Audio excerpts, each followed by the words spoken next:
In the last few years, we have been investing in infrastructure, services, and also in certification. So that movement started probably in 2017, 18. We had several investments in cold chambers, also in warehouses. We invested in getting international certifications like Safe Pharma, Good Practices by Anvisa, and we are improving the services that are provided to customers that operate at GRU. So we are already by far the biggest cargo airport in Brazil.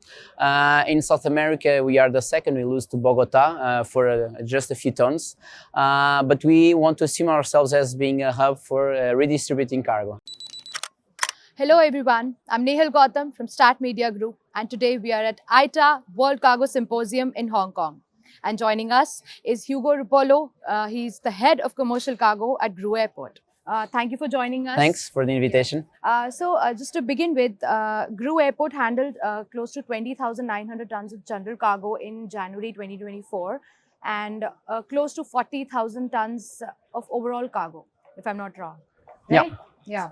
So what specific strategies are in place to further enhance the airport's capabilities and infrastructure, to efficiently handle the growing demand for express cargo movement? So as you mentioned, we had a good beginning of year, better than 2023. We've seen that the market is growing.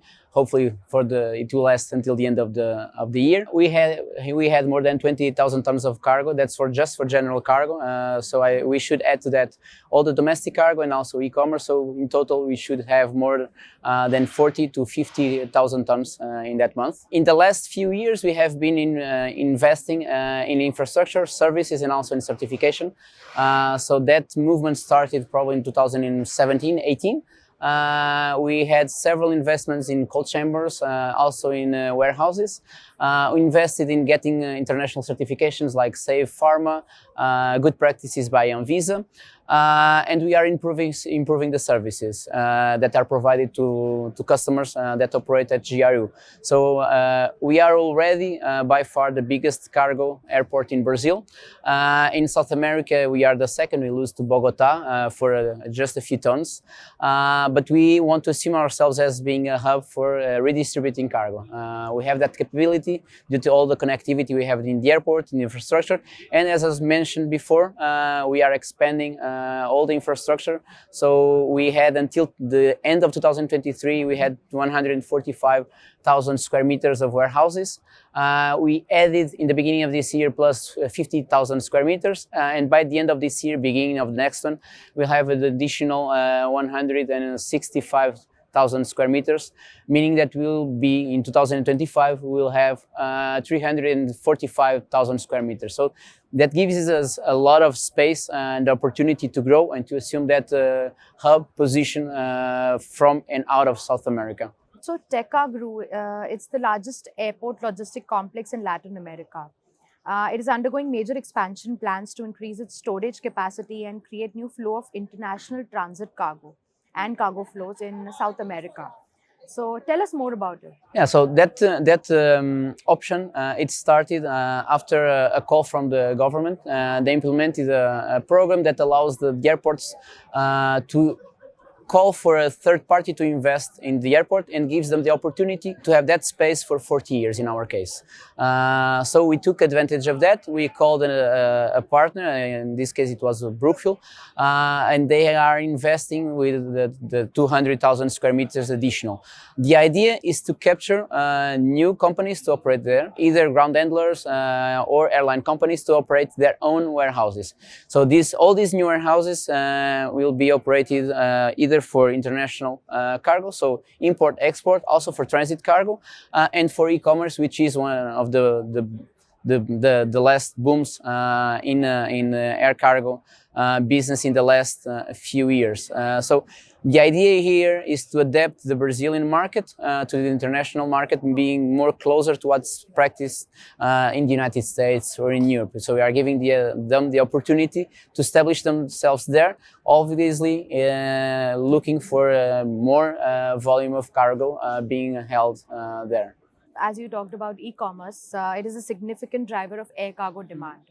How are you improving the airport's infrastructure and services to, cater to the needs of all the e-commerce shippers? Okay, that's probably the biggest vector of growing in the last 2-3 years. I might say that, for instance, in this first stage that we already delivered 50,000 square meters of warehouses, half of it was rented by a Chinese platform just for e-commerce. They will start operating in April, May this year. We as an airport, we hold more than 90% of the total e-commerce that arrives at Brazil. So just to have an idea, more than 30% of all the total cargo that arrives in GRU comes from Asia, mainly from e-commerce. So it's a huge segment to grow. All the platforms are looking at Brazil because it's a huge market with more than 2 million people. So the things that we have been doing, it's giving them infrastructure, so establishing contracts with the big international platforms, may them be Chinese or European and the United States. Also dealing with the local customs because there were some regulatory issues that we have been tackling in the last 1.5 years, creating better conditions for the international companies to operate there. And that's why they have been pushing the market in the last, I would say, 1 year from now. And this year, I think it's the shifting year because the government gave some flexibility for the e-commerce platforms last August. And so there's a lot of especially Chinese companies that are entering the market, and they will start operating this year. So we want them to have all the conditions to operate there, and being able not only to provide the products to Brazil, but also using GRU Airport as a platform to redistribute the products in South America. So technology is playing a crucial role in improving air cargo operations. What technological advancements have you implemented or planning to implement to streamline cargo operations and enhance customer experience for both shippers and freight forwarders? I would say that depends on the segment of the market. So if we look, for instance, at the pharma segment, which is a very critical one, we started those investments in 2017, first as an infrastructure, so building cold chambers, but also all the monitoring systems like temperature excursions, monitoring environment, all that. So that was implemented in the last few years, and the idea is to provide the customers with a better visibility and traceability over the cargo.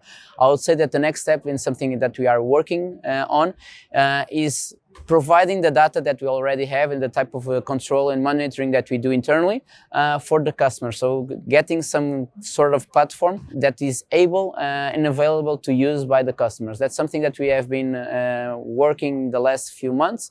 Hopefully this year will come to the market as an available tool for them.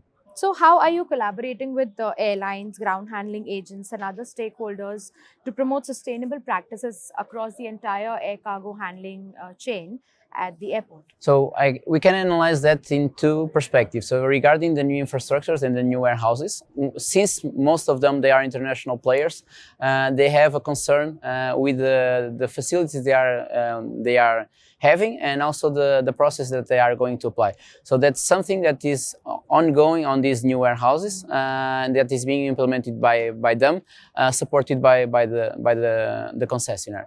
Regarding the flows of cargo, we have been using the international certifications to follow better processes that also include sustainability issues and concerns.